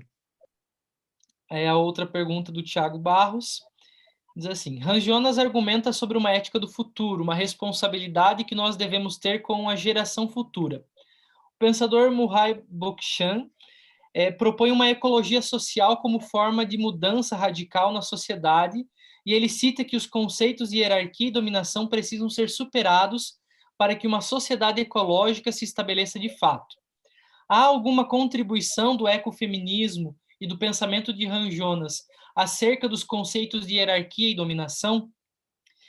E aí, uma outra colocação também aqui do Miguel, que ele diz assim: indo na toada do Gelson sobre as professoras, se as professoras pudessem comentar sobre essa aparente contradição entre a posição das autoras de, ao mesmo tempo, terem uma postura feminista, mas que mantém alguns papéis de gêneros criados pelo patriarcado e heteronormatividade. Há uma contrição ou não? Qual a visão das professoras sobre isso? E complementando para uma delimitação teórica, como as correntes da filosofia feminista, marxista, radical, liberal e etc., dialogam com o ecofeminismo. Pode-se dizer que o ecofeminismo é uma nova corrente, um método, uma postura teórica, enfim, levantando algumas questões para as professoras comentarem sobre o que acharem prudente. Várias perguntas, uma pergunta só, né? A professora Michelle e a Yasmin que lutem para dar conta de responder tudo. A gente que lute, nossa, muita coisa, gente. Bom, vou acho que tentar responder aquela do essencialismo. Aí, se a Yasmin quiser comentar essa ou falar outra, mas o que eu entendi foi se a experiência, existência histórica limitaria uma expressão de essencialismo, mais ou menos isso, né? Acho que é essa a ideia, né? Deixa eu até procurar aqui no chat. Sim, tá, agora achei aqui. Que ele fala que, levando em conta a questão da historicidade e existência diversa, seria um argumento forte contrário a uma posição essencialista do afeto e do cuidado. A minha tendência é dizer que, de fato, nós temos uma construção sócio-histórica, né, do que vem a ser cuidado e responsabilidade, né, uma construção social. E talvez exista algum essencialismo nisso, mas essa construção histórica me parece que ela está sufocando, né? Se tem algo essencialista aí, né? Pegando um pouco do gancho da dona Haraway, né? Que, enfim, propõe alguns resgates voltados para essas relações mais essencialistas também. Isso talvez está sufocado pela construção social, patriarcal, opressora, né? Então, talvez exista ainda, a gente não sabe, né? Mas algo assim para deixar no ar mesmo, assim, né? Jogar para o universo. Talvez exista, né, uma dimensão essencial. Só que a gente tem que, então, deixar ela aparecer, né? Tem que desconstruir essa coisa social para que ela se mostre, né? Não sei, minha impressão. Me parece que tanto a dona Haraway quanto a Stan Getz e outras autoras estão dizendo, no fundo, que o problema são as verdades absolutas, né? Tanto um essencialismo ingênuo, que se pretende uma verdade absoluta, ou seja, a bruxa é acreditar que ela é bruxa mesmo, né? Ou a ciência é acreditar que as bruxas não existem, que é o problema, né? Então, me parece que foi um pouco que eu respondi para o Gelson, que a questão é mesmo criar, né, modos de resistir que, por um lado, sejam um resgate da magia e disso que a gente está chamando de essencialismo, sem deixar de lado questões históricas, sociais, econômicas, científicas, políticas, né? Me parece que é mais uma questão de conexão, né, entre essas forças, do que propriamente de dizer, né? A Stan Getz é uma filósofa da ciência e ela está dizendo para a gente resgatar o animismo, né? Então, assim, ela está fazendo uma crítica também a certo modo de fazer ciência que contribui para a crise que a gente está vivenciando, porque compreende a Terra nem como um ser, né? Mas como algo inerte e que produz, né, para a gente recursos infinitos e inesgotáveis. Né? E além de criticar uma ideia de sustentabilidade que aparece em vários autores, né? E é fundamental para o ecofeminismo saber que a sustentabilidade, a ideia de sustentabilidade é uma ingenuidade, né? E isso está nas epistemologias ameríndias, está no Krenak, no Schopenhauer, né? O Schopenhauer diz, não somos nós que temos o pensamento mágico, né? Porque o indígena tem o pensamento mágico, a mulher tem o pensamento mágico, né? Mas o homem branco tem um pensamento mágico, porque ele acredita que com mais de 7 bilhões de pessoas no mundo, vivendo da maneira que a gente vive, dá para ter sustentabilidade, né? Então, talvez esse tipo de magia, né, ou terraplanismo, é que deva ser tensionado, né? E não essas magias, esses outros modos de lidar com a magia, né, que é o que o ecofeminismo está propondo. Maravilhosa. Deixa eu só fazer um comentário rapidinho. Você me lembrou uma cena de um povo indígena que recebeu, eu não sei se isso foi agora da Covid, eu vi só essa cena transitando pelo Twitter, eu achei muito legal, Yasmin, que eles tinham recebido uma caixa de vacinas, e eles começam a fazer orações e dançar em torno da caixa de vacinas. E eu achei muito legal essa relação entre a ciência e um outro discurso, e como eles podem conviver diplomaticamente, coexistir, né, de alguma forma transitar no ambiente do outro. Então acho que isso que você falou agora me retomou muito essa imagem, assim, que é um pouco que essas autoras estão, o próprio Bruno Latour também defende um pouco essa ideia de que não é um discurso absolutizar esse discurso, a ciência ou a magia, mas é uma espécie de coexistência, né, de convivência diplomática entre essas vozes distintas, né? Sim, eu vi esse vídeo, é lindo. Eu acho que está no Instagram da Sônia Guajajara, né? De quando chega a vacina lá e eles fazem todo um ritual antes da vacinação, né? E meio que comemorando também. Então tem essa conexão entre ciência e isso que é chamado de magia, né? Muitas vezes chamado assim pejorativamente, né? Eu não lembro mais das outras perguntas, mas vamos respondendo, Michele, vamos juntas. Eu também não lembro, gente, muita informação. Mas tá bom o papo, né? Tá fluindo. Querem que eu leia de novo alguma delas aqui? Sim, por favor. A do Tiago, né, sobre a hierarquia e a dominação. Ele fala assim, né, Hans Jonas argumenta sobre uma ética do futuro, uma responsabilidade que nós devemos ter com a geração futura. E o pensador Murray Bookchan propõe uma ecologia social como forma de mudança radical na sociedade. E ele cita que os conceitos de hierarquia e dominação precisam ser superados para que uma sociedade ecológica se estabeleça de fato. Há alguma contribuição do ecofeminismo e do pensamento de Hans Jonas acerca dos conceitos de hierarquia e dominação? Bom, eu posso falar um pouquinho da questão do Hans Jonas, né? Uma concepção ontológica, assim, todos os seres têm importância ontológica para o Hans Jonas, né? Porque todos os seres vivos, na verdade, seres vivos, né, compartilham da liberdade, são expressões da liberdade, né? Só que, de fato, o ser humano é a expressão máxima da liberdade. Então, o Jonas, ele estaria ainda, né, num paradigma, de certa forma, antropocêntrico, né? Porque ele vai, enfim, vai dizer que o ser humano é a expressão máxima da liberdade. Na ética, né, a ética vai visar, né, a existência de uma humanidade futura. Mas eu tendo a pensar, assim, acho que é porque eu gosto muito do Jonas, que ele faz isso por força argumentativa, mas de fato está lá, né?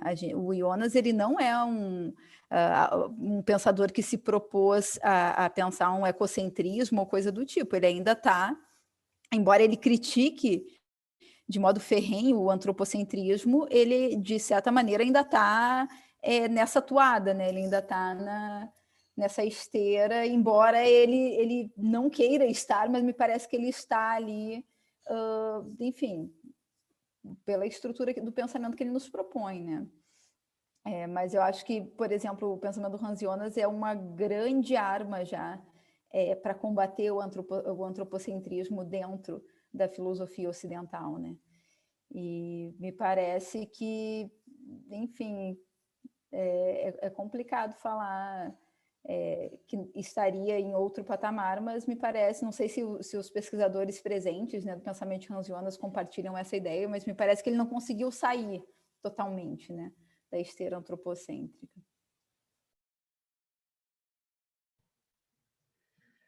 Bom, eu respondendo pelo viés do ecofeminismo, acho que é uma das pautas principais, né?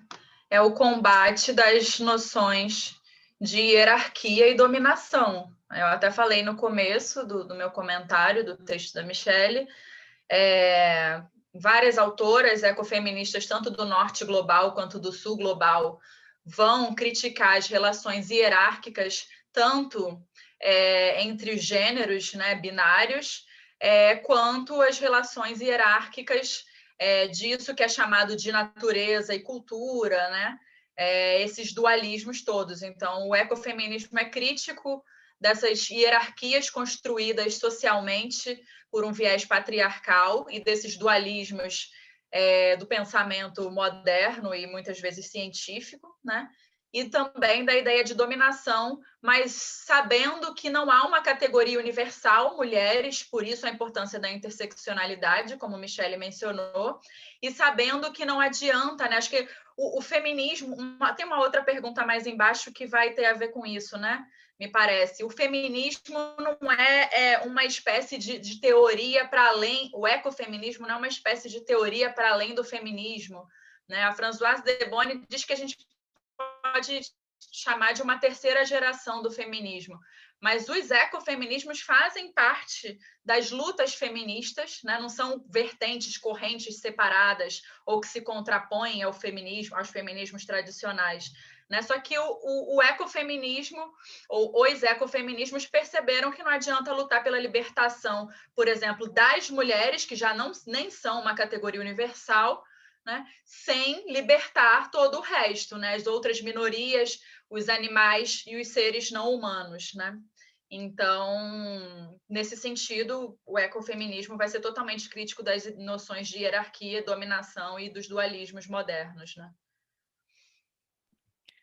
Perfeito, muito obrigado. De complementar, porque eu esqueci de falar da questão da dominação do pensamento do Jonas, né? O Jonas, ele nos propõe outra maneira de ver, né, a natureza, de ver os seres vivos. Então, me parece que o Jonas, eu tenho certeza, ele está combatendo esse paradigma de dominação estabelecido, segundo o que ele coloca também nas suas críticas da modernidade, pelo método científico, pela visão de natureza neutra, né? Ele está combatendo isso. Então, ele tem uma série de outros atravessamentos que a gente poderia inserir. Ele é filho de família judia, né, judaica. Então, claro, aí tem toda uma questão de espiritualidade ligada também às práticas judaicas, que me parece que atravessam o pensamento do Jonas.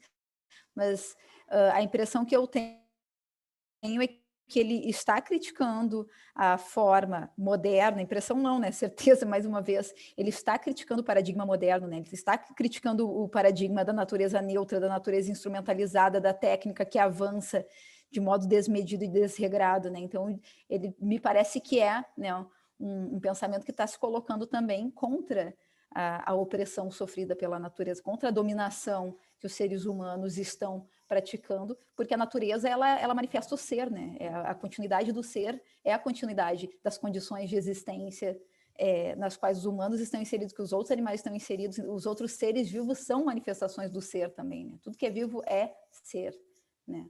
Para o Jonas. Eu acho que ele só não chega numa crítica ao colonialismo, né? Também talvez nem poderia, né? Enfim. Perfeito, obrigado, Michelle, obrigado, Yasmin.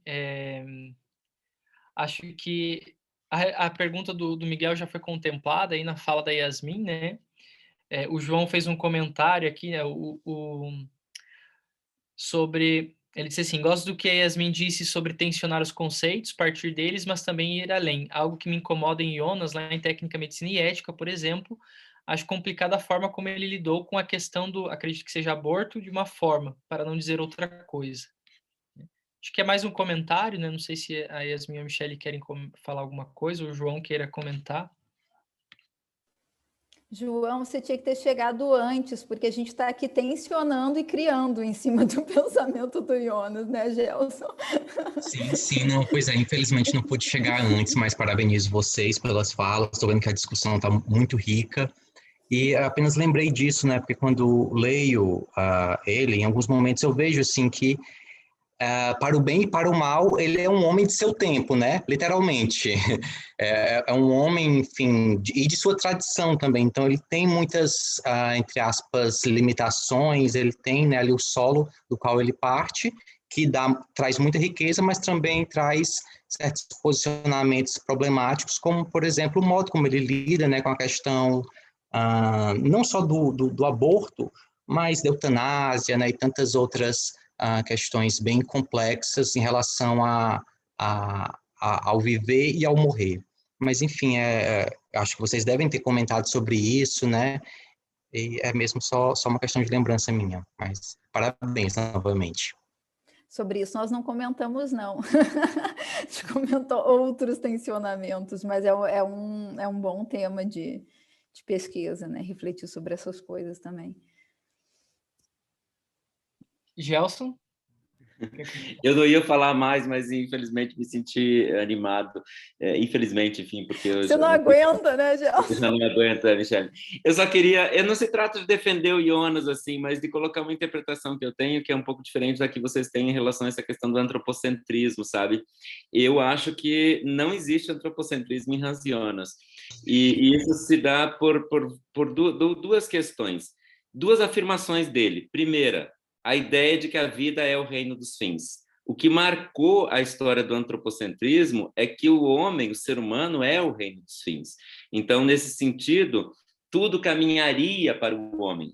E a primeira ideia, então, é que o Jonas ele é totalmente contrário, é que o homem, o ser humano, ele não é o único reino dos fins. Então, nesse sentido, ele seria essa a grande crítica dele ao Kant, né? Quer dizer, a vida tem uma finalidade em si mesma, né? Então, todas as formas de vida têm finalidade. Então, é claro que a gente precisaria entender bem o que é o antropocentrismo para a gente discutir isso. Eu estou tentando dizer que, para mim, antropocentrismo, o primeiro ponto é quando a gente considera que o ser humano é o reino dos fins, ou seja, tudo está em benefício dele, tudo está somado para ele, então ele pode usar de tudo, etc. Eu acho que isso não existe em Jonas. E a segunda coisa que me faria dizer a mesma coisa tem a ver com o conceito de solidariedade de interesses, que até lancei agora, nós lançamos esse livro lá na França sobre solidariedade, eu escrevi um artigo sobre esse tema, mostrando justamente como esse conceito é importante para o Jonas. Solidariedade de interesse significa, e eu acho que isso também aparece em vários momentos da obra dele, de que não é mais unicamente do bem humano que se trata, né? Não é mais unicamente, nós temos que levar em conta o bem dos animais, das plantas, enfim, o bem de todas as outras formas de vida. Então, nesse sentido, também não seria antropocêntrico, se você compreender o antropocentrismo como primeiro desligamento do ser humano em relação à natureza, que é basicamente a tese do antropocentrismo, quer dizer, o homem é o centro porque ele está desligado do todo, e depois ele, de alguma forma, estaria interligado, né, veja, numa rede solidária. Só que essa rede solidária não tem nada de romântica, por isso essa coisa do romantismo que não tem nada a ver, é uma solidariedade de interesses. Ou seja, é interessada. E a Yasmin, que estudou o Schopenhauer, que tive a honra de participar da banca dela, que é um trabalho muito, muito legal mesmo, sabe que, por exemplo, toda a briga de Schopenhauer, Kant, etc., em torno da questão do interesse, né? E o Jonas se coloca nessa briga dizendo, não, peraí, a vida é sempre interessada. E ela cria redes de interesse. Então, ele também não é ecocêntrico, porque talvez tenha fugido desse debate, eu não sei bem por quê, mas, de alguma forma, eu não poderia concordar que ele é antropocêntrico, compreendendo, nesse sentido, o antropocentrismo nessa perspectiva com as quais eu lidei aqui. Então, nesse sentido, como eu disse, não é salvar o Jonas, mas é colocar um pouco a minha posição e o esforço teórico que eu faço também para me livrar dessa peixe, assim, né? Agora, o que teria ainda de resquícios de antropocentrismo seria justamente o fato de que lá na formulação do imperativo categórico, o Jonas coloque, por exemplo, né, eu queria riscar aquilo lá, falo, por que ele botou essa vida humana? Tinha que ser vida, né? Eu falei, tinha que reformular isso. Se eu tivesse, né, dado assessoria para o Jonas, ele não tinha escrito humana, tinha escrito vida, né? Acha de tal forma que a vida, né? Não perguntou para a gente aqui no Brasil, mas enfim, estou brincando, né? Eu queria tirar isso lá porque realmente aquilo dá a entender Só que se você conclui que a solidariedade de interesses é que formula esse imperativo, haja de tal forma que a vida humana seja autêntica, uma vida humana autêntica só é autêntica na medida em que ela é reconhecida nesta integralidade com as outras formas de vida. Então, o que salvaria aí é precisamente o conceito de autenticidade. Enfim, é um esforço teórico, como eu disse, é só para colocar um pouco mais de pitado. Quanto à coisa do João, eu acho que daí são outros 500, assim, acho que daí o Jonas, ele é considerado um bioconservador, ele está numa perspectiva, inclusive daí não dá para a gente fazer um anacronismo, eu acho também, de julgar esse Jonas num momento em que a bioética sequer existia, estava nos começos, né? Ele está lá no Resting Center lidando com problemas terríveis em relação a esses, vamos dizer, as dificuldades da tecnologia nova, etc., e ele está no momento que essas coisas ainda estão sendo discutidas. A posição dele é muito clara, é uma posição, em alguns pontos, muito hoje, considerando de hoje, muito progressista, né? Mas o João tem razão em alguns pontos bastante conservadora. Eu acho que é justamente por causa desse momento aí da discussão da construção das questões da bioética. Não falo mais, obrigado. Obrigado, Gelson. A Jane Menezes perguntou em qual texto que poderia encontrar essa questão aí da solidariedade de interesses e disso que você falou, se quiser passar. Tá no princípio responsabilidade, já te digo a página daqui a pouquinho, e tá nesse texto que eu escrevi, que se chama justamente Solidariedade de Interesses, num livro que a gente lançou, que se chama, foi lançado em francês, que se chama pela Lartman, que se chama Solidarité un nouveau regard, né? Solidariedade, um novo olhar. Mas eu te mando aqui a indicação da passagem do Jonas sobre esse texto, já te digo. Eu também me senti animado. Eu adorei o que o Gelson falou. Gelson, tu vai ter que me mandar teu texto agora para me convencer. Tá quase convencendo. Eu não, só estava lembrando. Eu estava lembrando uma vez que eu apresentei num evento, que inclusive foi substituindo o Gelson, que não pôde ir. Acontece. E eu tentei pensar, eu lembro de um conceito como chama aquele italiano que estuda Gianni Vattimo, e ele fala do pensamento frágil, né? Se eu não estou enganado, é assim. Enfim. E aí E aí eu tentei pensar a ideia de humanismo fraco, um humanismo frágil no Jonas, para pensar aquilo que diferencia, porque de alguma forma o Jonas pensa uma diferença antropológica, como pensa uma diferença zoológica, poderíamos dizer assim também, né?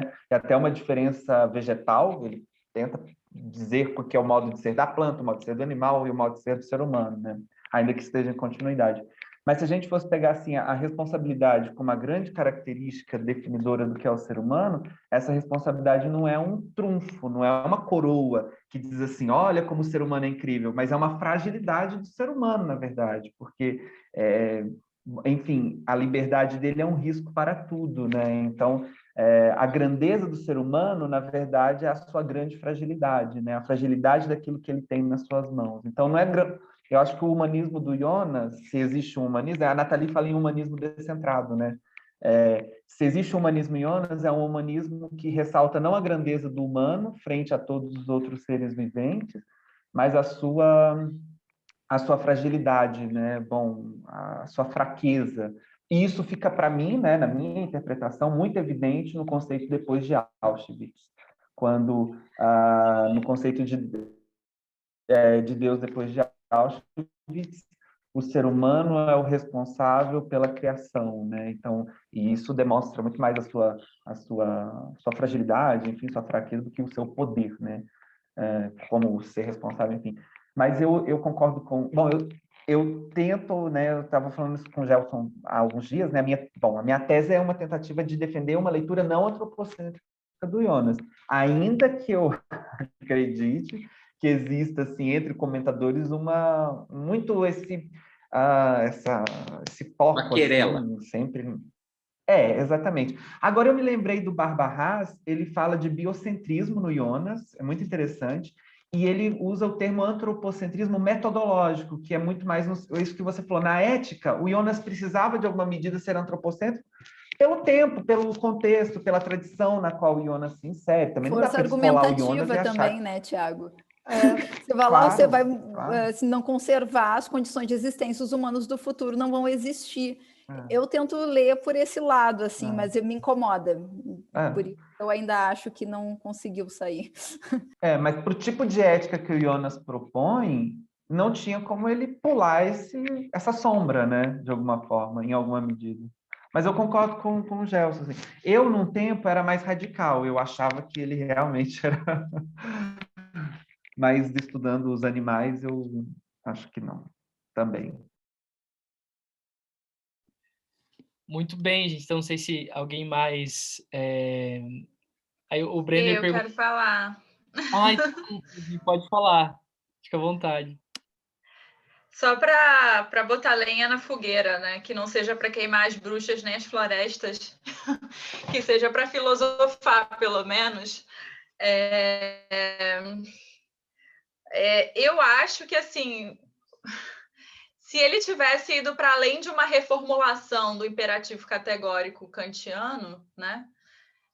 Que enfim, criado uma outra ética que não viesse, né, nessa esteira, talvez tudo indica que ele se encaminharia para um pensamento mais perto do que a gente chama de ecocêntrico, né? E acho que o antropocentrismo está, né, em algumas passagens do princípio responsabilidade, como o Gelson citou, né, em algumas formulações que me parecem ainda antropocêntricas, porque mesmo que ele admita, né,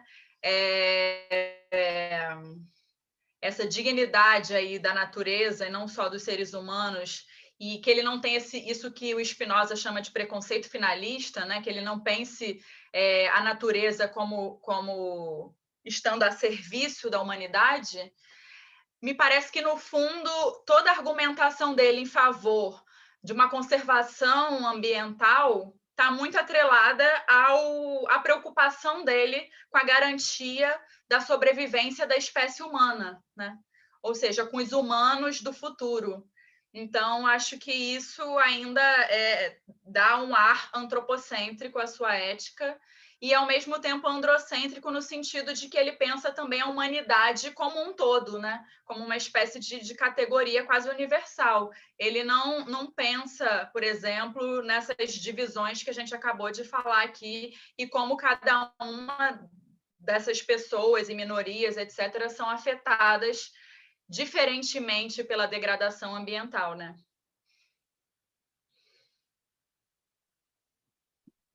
Perfeito, obrigado. Não sei se mais alguém quer fazer algum comentário. Se não houver mais nada, acho que a gente pode encerrar esse nosso primeiro encontro, né?